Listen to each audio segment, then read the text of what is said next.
কেৱল সৌন্দৰ্যৰে নহয় ঔষধি গুণেৰে ভৰপূৰ বৌগেনভিলিয়া। বহু ৰোগৰ বাবে মহৌষধ বৌগেনভিলিয়া ফুলবিধ। বৌগেনভিলিয়া ফুল ছালৰ ৰোগৰ এক ঔষধ।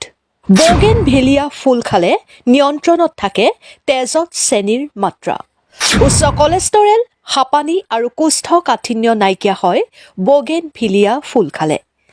বৌগেনভিলিয়া ফুলে নাইকিয়া কৰে ছালৰ খজুৱতিৰ সমস্যা। তুমি নহ'লে এই চহৰত নুফুলে বৌগেনভিলিয়া। বৰ্তমান আচাৰ্য বৰপাত্ৰৰ বাবে খুবেই জনপ্ৰিয় হৈ পৰিছে এবিধ ফুল। শৈশৱ কালৰে পৰা সকলোৱে দেখি অহা এই ফুলবিধৰ সৈতে বহু লোকৰ কত যে স্মৃতি, কত যে আৱেগ জড়িত হৈ আছে। যদিও এই ফুলবিধ প্ৰায় সকলোৰে বাগিচাত উপলব্ধ, কিন্তু ইয়াৰ লাভালাভৰ বিষয়ে চাগে বহু সংখ্যক লোকেহে জ্ঞাত। যদিও এই ফুলবিধক সকলোৱে দেখিছে, কিন্তু আচাৰ্য বৰপাত্ৰৰ গীতটিৰ বাবে বৰ্তমান নতুন প্ৰজন্মৰ বাবে খুবেই বিশেষ হৈ পৰিছে এই ফুলবিধ। তেন্তে পলম নকৰি আজি এই ফুলবিধৰ কিছু বিশেষত্ব বা ইয়াক কেনেকৈ ৰোপণ কৰিব পাৰি তথা স্বাস্থ্যৰ ক্ষেত্ৰত ইয়াৰ উপকাৰিতা কি জানো আহক। সজ্জাৰ বাবে ব্যৱহৃত বৌগেনভিলিয়া বা কাগজ ফুলক এবিধ খুবেই জনপ্ৰিয় ফুল হিচাপে গণ্য কৰা হয়। এই ফুল গছজোপা বহু ৰঙৰ থাকে। বাগিচা, দেৱাল, পাত্ৰ আদিৰ সজ্জাৰ বাবে ইয়াক ব্যৱহাৰ কৰা হয়।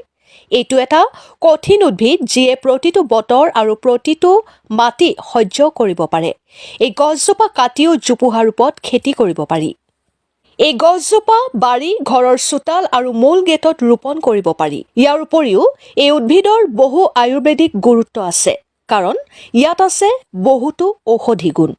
বাগিচা বিশেষজ্ঞ তথা উদ্ভিদ চিকিৎসক নীলা ধিংৰাই কয় যে এই গছজোপাৰ যত্ন ল'বলৈ বিশেষ কষ্টৰ প্ৰয়োজন নহয়। এই গছজোপাত কমেও 6 ঘণ্টা প্ৰত্যক্ষ সূৰ্যৰ পোহৰৰ প্ৰয়োজন হয়। এই উদ্ভিদবিধ সূৰ্যৰ পোহৰ অবিহনে ফুলি উঠাত অসুবিধা হয়। এই গছজোপাক বেছি পানীৰ প্ৰয়োজন নহয়, সেয়ে ইয়াক ৰোপণ কৰাৰ পিছত বেছিকৈ পানী দিব নালাগে, কাৰণ অতিৰিক্ত পানীয়ে শিপাখিনিক পচাব পাৰে।